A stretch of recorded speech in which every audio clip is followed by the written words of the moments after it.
So இப்போ recent டைம்ஸில் சமீப காலமாக வந்து இந்த பிரச்சனைலாம் அவ்வளோவா இல்லை.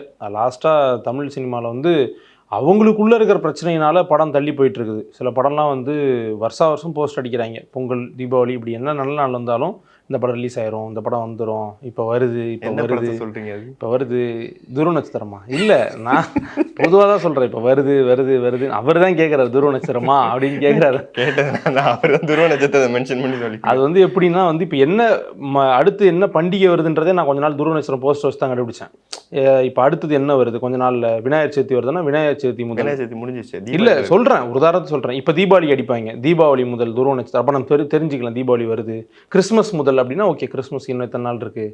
நியூ இயர் முதல் அடுத்து வந்துடும் பொங்கல், அடுத்து வேலண்டைன்ஸ், இப்படி போயிட்டே இருக்குது. ஒரு வருஷம் முழுக்க அந்த ஒரு கேலண்டர் வந்து எப்படி நமக்கு பயனுள்ளதாக இருக்கோ துருவ நட்சத்திரம் வந்து அப்படி இருக்குது.